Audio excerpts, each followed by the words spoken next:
Kelly, I want a divorce. All right. No matter the reason, I can't live with someone who's been unfaithful. Let's get divorced right away. I printed out the divorce papers on my computer and thrust them in front of Tom. Sign this now. I'll sign it later and submit it right away. I'm sorry I hurt you. But thanks for understanding. We'll be happier this way. As Tom and Kelly were about to leave, Kelly came close and whispered to me, I'm gonna live the high life now. Sorry for taking Tom away from you. With that, Kelly showed a triumphant expression, linked arms with Tom, and they left. After all the paperwork was done, Kelly stretched out and said to me, It's finally over. Well, I guess it's all for the sake of happiness with Tom. So, good luck living the bean sprout life, Yvonne. Kelly laughed down at me with a triumphant look. I remained silent, and Tom, looking puzzled, joined in. Why does it mean Yvonne will be poor if she divorces me? Huh? Because, divorcing high-earner Tom means Yvonne, a housewife, will lose her income, right? Hearing Kelly's words, Tom burst out laughing. What are you talking about? The poor life is gonna be ours, you know? My name is Yvonne. I'm a working housewife. My job is very busy, and I spend a lot of time away from home. Tom, my husband, supports me in this. He takes care of all the household chores in my stead, essentially being a full-time housewife. We've been married for just 3 months. Despite being newlyweds and me not being able to help much with the chores, Tom has never complained. He always takes care of me when I'm tired from work, and I'm truly grateful to him. We had no idea that the arrival of a certain person would greatly change the peaceful relationship we had cherished. One day, when I got home, Tom said to me, Can I invite an old friend over? Sure, but that's unusual for you to invite someone over. I met up with them after a long time recently. We really hit it off, and decided to meet again. I wanted you to meet them too. Tom explained with a smile. Seeing his face made me smile too. That's nice, thank you. If it's next weekend, I might be able to take the day off, so let me know the plan. Understood. Thanks, Yvonne. Tom said, looking pleased as he seemed to be sending a message on his smartphone right away. I've hardly ever seen Tom angry or in a bad mood. I love how kind and honest he is, always showing a carefree smile. Tom's childhood friend is named Kelly, and they'll be coming over next weekend since they're free. Tom thinks so highly of them, they must be a wonderful person. I was looking forward to meeting Kelly too. Next weekend. Today is the day Kelly visits our home. Tom has been cooking various dishes since morning to entertain his childhood friend. Tom's domestic skills are quite something, especially his cooking. Delicious-looking dishes are lined up on the table. I'm sure Kelly will be pleased. Ah, looks like Kelly's close by. I'm gonna go pick them up. Tom said and left the house to greet Kelly. Our house is in a high-rise condo with a concierge always stationed at the entrance. First-time visitors often get confused, so we make it a point to go down and welcome our guests. I wonder what they're like. Waiting excitedly, I heard the door open. Come in, please. Thank you for having me. Hearing Tom's conversation, I was puzzled. The voice seemed too high for a man. When Kelly entered the living room, I was surprised. Wow, what a room! This is so luxurious. In front of me was a woman looking around the room curiously. Tom, this person. Let me introduce you. This is my childhood friend, Kelly. Kelly, this is my wife, Yvonne. Nice to meet you, I'm Kelly. Nice to meet you too. I hastily returned the greeting. I had assumed a man would come because Tom's childhood friend was mentioned and Kelly is a unisex name. Tom could have just told me if Kelly was a woman. Feeling a bit uneasy, Tom and I decided to entertain Kelly. When we went to the dining table for the meal, Kelly naturally sat next to Tom. Normally, wouldn't Tom and I sit next to each other? I thought so, but Tom didn't seem to mind. It wasn't a formal occasion, and I didn't say anything as Kelly deliberately moved her chair closer to Tom. The house is amazing. The furniture is luxurious, and everything looks fantastic. Right? We can live like this thanks to Yvonne. Is that so? You support each other as a couple? Kelly looked up at Tom. Not once glancing my way, and I just watched them talk. Seeing Kelly touching Tom occasionally and chatting happily, I felt uncomfortable. Tom didn't seem to mind, but it was easy to guess that Kelly didn't just see him as a mere childhood friend. Trying not to spoil the mood, I kept quiet until Tom suddenly turned to me and said, "Fun, right?" He genuinely thought so. So I responded with a forced smile, "Yeah." Surely, Tom didn't realize how I felt. He must think I'm genuinely enjoying myself. Then, Kelly, who hadn't spoken to me at all until now, turned to me and said, "I'm really having a great time. Can I come over again?" Kelly's expression was smiling, but her eyes weren't. Seeing my vague response, Tom said with a smile, "I'm happy you two are getting along." After that, Kelly started visiting our house several times a week. Initially, she came on weekends when I was home, but gradually, the visits increased, and now she seems to come even when I'm at work. Today, I came home to find Kelly's shoes at the entrance. I sighed and went into the living room. There were Tom and Kelly, sitting close on the couch, laughing joyfully. Kelly's arm entwined with Tom's. Even after noticing my return, there was no effort to separate from each other. Already tired, this sight just drained me even more. "Welcome home, Yvonne." Tom greeted me with a smile upon noticing my return. Without addressing me, Kelly simply said, "Well, I'll be going then," and left the house. Kelly was here again? Isn't that too often lately? I asked with a sigh. While preparing dinner, Tom continued, "Yeah, that's true. But Kelly recently got divorced and moved back in with their parents. I guess they feel lonely since everyone around is busy with work or their own families. I feel sorry for her, but honestly, I don't feel comfortable with you two meeting up when I'm not around. It feels like the distance between you is too close, and I wish you'd refrain a bit." I'm sure Tom doesn't have any ill intentions. He purely wants to help a childhood friend in trouble. However, I couldn't feel good about Kelly, who would touch Tom casually even in front of his wife, or make herself at home in a married couple's house during the day. Hearing my request, Tom apologized and said he'd reduce the meetings with Kelly. All I could do was trust Tom's words at that moment. However, Kelly kept visiting our house. She seemed to choose the times I was at work, as I never encountered her face to face. So, how did I realize Kelly was visiting? It's because Kelly deliberately left the toilet paper folded in thirds like I see it's done at classy hotels. Knowing well that neither Tom nor I fold the paper like that. It was clear she was leaving a mark of her presence on purpose. It was obviously a provocation to me. Even though the visits had decreased, Kelly was still coming every week, prompting me to express my concerns to Tom again. I made it clear. But then she'd stand crying at the entrance, talking about how hard and sad she feels, and I just can't turn her away. Tom explained with regret. I couldn't blame him further and just asked him to keep requesting Kelly to refrain from visiting. Tom would apologize each time, but the situation didn't improve. A month had passed since Kelly's first visit, and she continued to come to our house, leaving me mentally exhausted. I wanted to find a way to stop Kelly's visits. With that in mind, I was headed to a place I normally wouldn't go alone. It was Tom's parents' house. I wondered if there had been interaction between the families, given they were childhood friends. I thought there might be a clue to a solution there. I pressed the doorbell of Tom's family home. But honestly, I wasn't keen on it. There's a reason I usually stay away from here. "Oh, Yvonne. Are you alone? It's been a while." "Hi, mother-in-law." The mother-in-law, opening the door and seeing me alone, clearly looked displeased. She is the reason. I am disliked by her. "So? What brings you here all of a sudden?" "I don't really have any specific reason, but I haven't shown my face in a while, so I thought I'd stop by to say hello. Your visit doesn't make me happy at all. I could tolerate it if Tom were with you, but spending time on you alone is a waste." Being faced with such harsh words is almost refreshing in its clarity. Arguing back would only add fuel to the fire and make things worse. The best strategy is to offer a forced smile and let it slide. "Really, you're such an uncharming daughter-in-law. It would have been nice to have someone like Kelly as my daughter-in-law. You two could have built a good relationship." I was surprised to hear Kelly's name come from the mother-in-law. Since she brought it up, it might be fortunate for me, considering I was worried about bringing up the subject awkwardly and arousing suspicion. She kept talking without paying much attention to me. "Tom and Kelly have been close since they were young. Kelly always said she'd marry Tom. And then he ends up marrying someone like you, who can barely manage household chores, let alone care for the family. Truly disappointing. I'm sorry for my shortcomings." Without making excuses, I apologized. Yet, the mother-in-law continued to rant about me, repeatedly saying, Tom should have married Kelly. If Tom and Kelly were to marry, the mother-in-law would probably be overjoyed. With those thoughts, I absent-mindedly let her complaints wash over me. 2 months had passed since Kelly's first visit to our house, and the visits continued. By the time I became numb to the sight of the triple-folded toilet paper. "Yvonne, there's something important I need to talk to you about."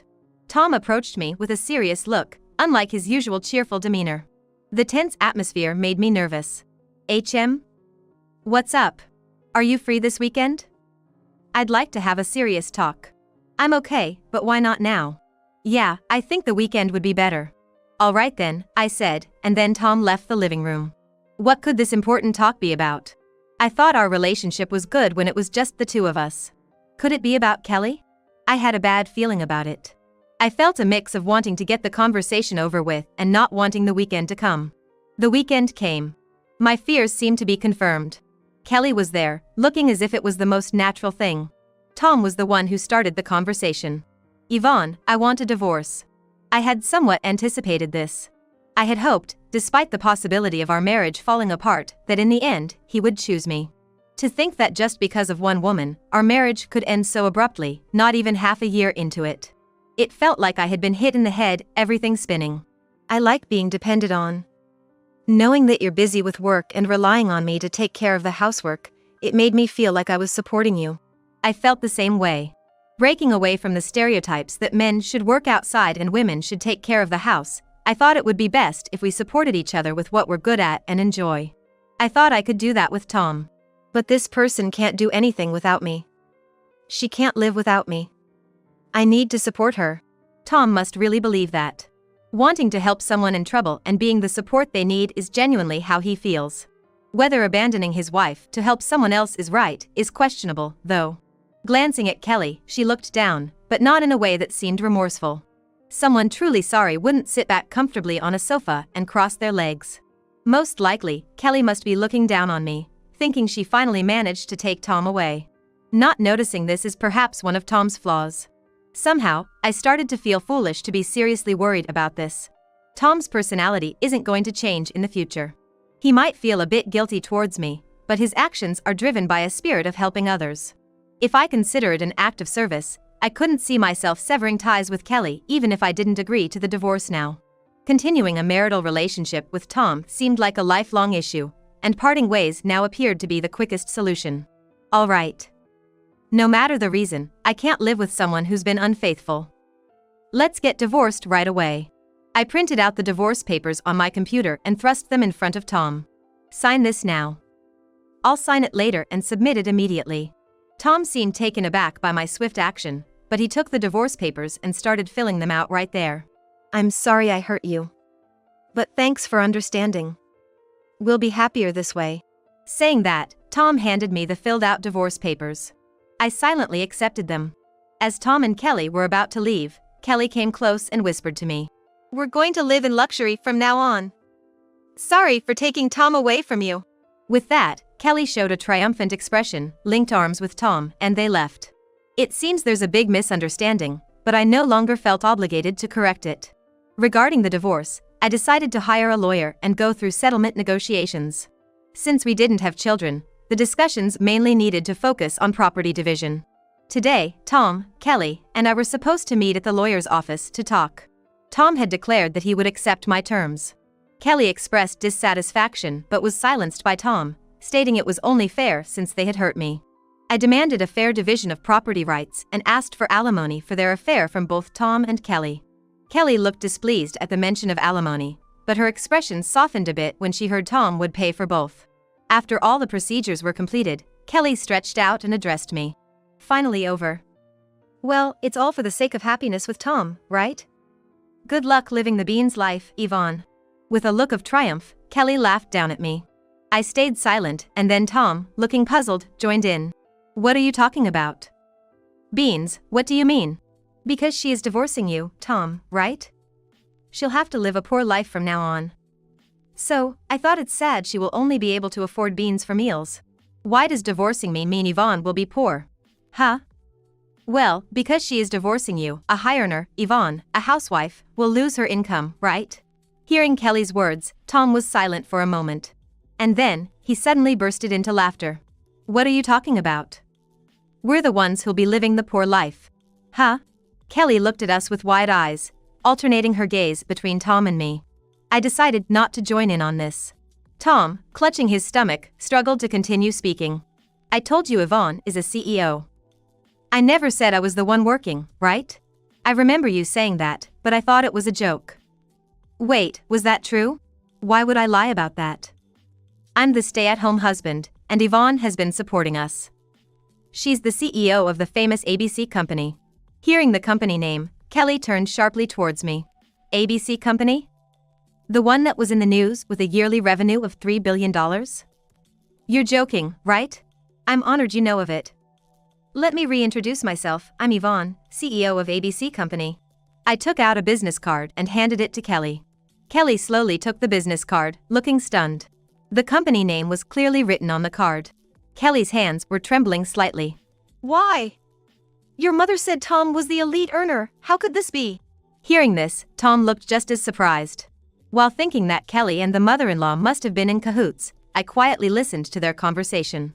Why did Mom get such a misunderstanding? You told her about it, right? Well, your mother said it's unthinkable for a woman to earn money. She also said that a woman should do all the housework and that failing to fulfill the duties of a wife is the worst, among other things. What? That's ridiculous. Such thinking is outdated nowadays. Sighing, Tom seemed frustrated by his mother's views. But I chose you over Yvonne. It's not for the money, but for love, you understand, right? Tom spoke with a smile while looking at Kelly, who remained dazed, not even sure if she was listening. Can we call it a day with this discussion? You've agreed to the terms, right? Yeah. This concludes the proceedings, right? I feel bad for hurting Yvonne. I'll make sure not to interfere anymore. Yeah. Please do. And tell that person in shock over there, and your mother as well, not to involve themselves with me anymore. All right, we're going to head out now. Tom supported a completely drained Kelly and left the lawyer's office. To think someone would be so shocked to discover their gold-digging target was actually a stay-at-home spouse. Whether they can build a good relationship going forward is highly doubtful. But that's no longer my concern. Finally freed from the hassle, I felt a weight lifted off my shoulders. One day, after returning to single life and enjoying my freedom despite a busy work schedule, my secretary reported that a woman was causing a scene at the entrance, demanding to see me. It didn't seem like she was related to work, and she was insistent on seeing the president despite attempts to communicate with her. Despite a bad feeling, I instructed my secretary to bring the person to the reception room and asked her to be present with me. As expected, Kelly was there. She looked frantic and out of sorts. I regretted giving her my business card the other day. Why have you come to the company all of a sudden? Don't you realize causing a commotion at the entrance is a nuisance? Well, I don't know your contact details. I tried going to your house, but the concierge at the entrance wouldn't let me in, so I had no choice but to come here. We finished our discussion during the last settlement negotiation, didn't we? I never wanted to see you again. It's not like I wanted to come here either. Kelly banged on the table. My secretary looked displeased, but I gestured for her to stay calm. That's right. I came here to complain to you. Complain? Yes. You talked about property division, but what's with that amount? For the CEO of such a big company, you're being stingy. Kelly ranted on, clearly under a lot of stress. I'm not being stingy, it's a fair amount. Lies. It's true. It didn't seem like she would back down easily. Despite finding the situation bothersome, I decided to explain things to her. In the first place, my marriage with Tom lasted only 6 months. During that time, my income was evenly split. So, considering the compensation paid by Tom and you, it's natural for the total amount received to be less than the proposed figure, isn't it? Upon hearing about compensation, Kelly was taken aback. Tom had paid compensation for both of them. Realizing the reason why tens of thousands of dollars had disappeared, Kelly's expression turned bitter. Even so, why can't we live in that luxury condo? The house and all the furniture inside are shared property between spouses, right? It's unfair for you to hog everything. Dealing with Kelly's persistent questioning was becoming tiresome for me. With averted eyes, I explained calmly. Come to think of it, when you first came to the house, you looked around so rudely. If they were purchased after marriage, then yes, as you said, they would be considered shared property between spouses. What do you mean? That luxury condo and all the furniture inside were bought by me when I was single. So, they're all mine. There's absolutely no chance for you to live there. Confronted with the blunt reality, Kelly couldn't hide her shock. Uttering her words in a subdued voice, I can't believe it. I thought if I married Tom, I could have all the wealth, the luxury condo, and the gorgeous furniture. Well, sorry to burst your bubble. But you did get a kind and skilled husband who handles household chores. Be satisfied with that. Yes, that's it. That's the problem. Hearing my words, Kelly's voice rose as if she had come to her senses. What's the problem? Tom told me to get a job. He said he's suited to being a stay-at-home spouse, so I should work and earn money. I thought I could live comfortably without working after marrying Tom. It's natural for one partner to work if the other stays at home and does household chores. While Kelly was Kelly in this matter, Tom couldn't be blamed even if he complained.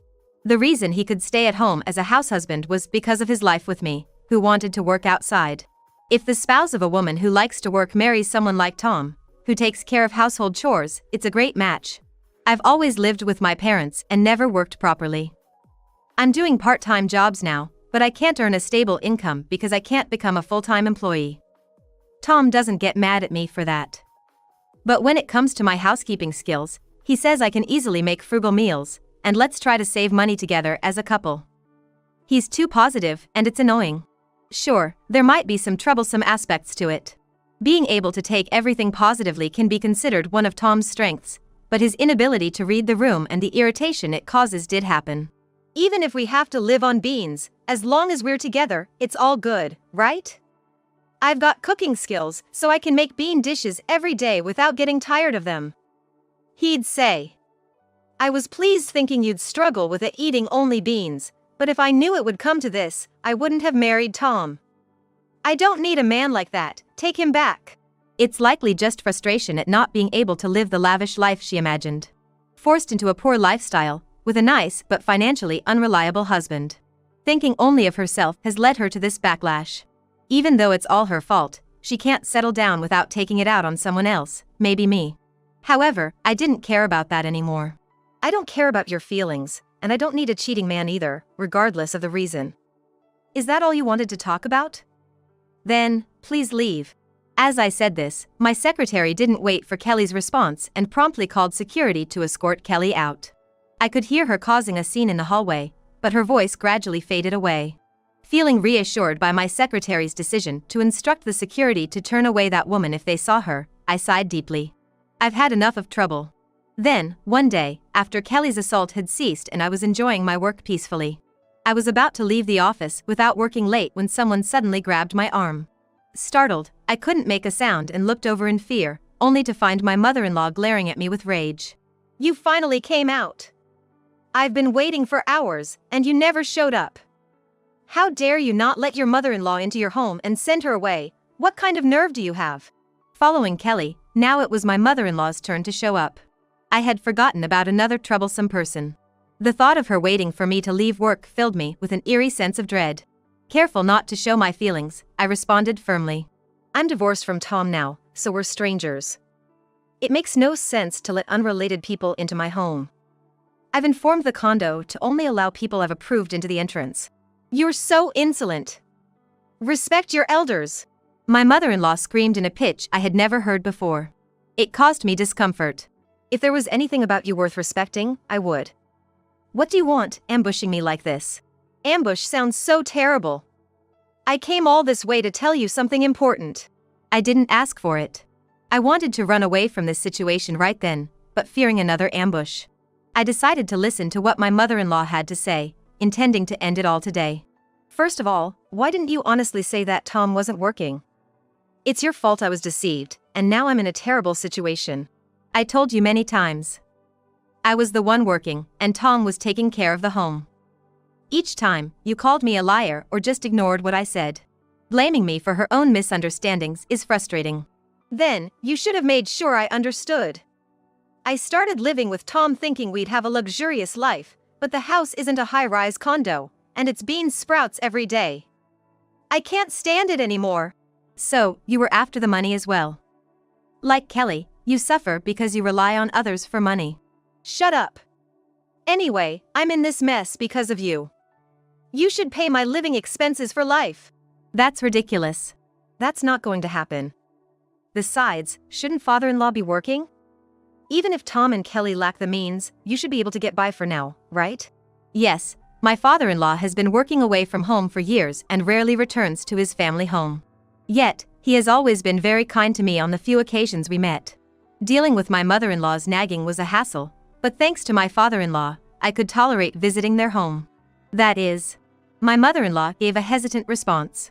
When he came back and found out about Tom's remarriage, he divorced me. I was kicked out of the house, so I decided to live with Tom and his new family. Finding your son's wife changed upon returning home would naturally lead to questions. It's typical of my mother-in-law.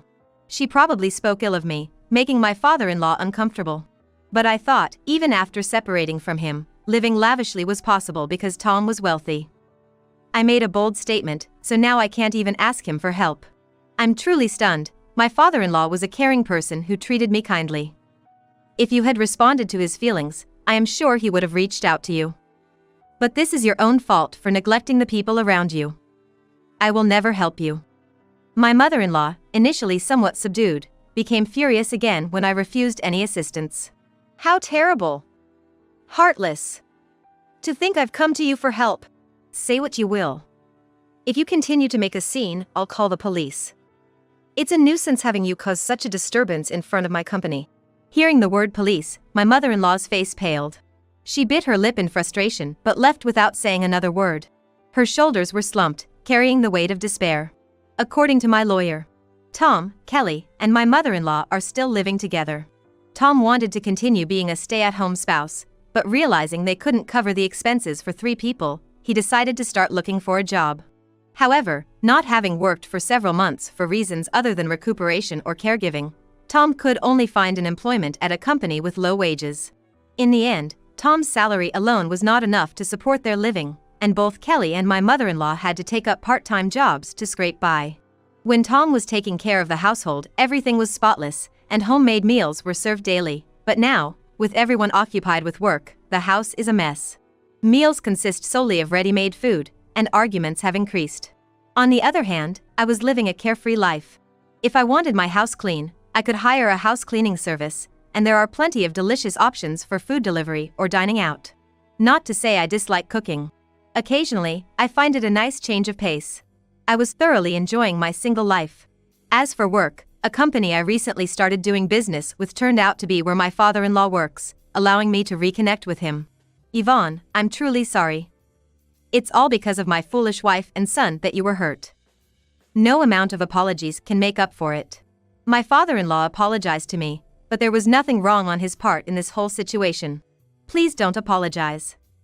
Although we're no longer family, I would be happy if we could maintain a good relationship moving forward. When I conveyed this, my father-in-law smiled slightly and said, "Thank you. For now, I've had enough of romance. I've decided to dedicate myself fully to my work."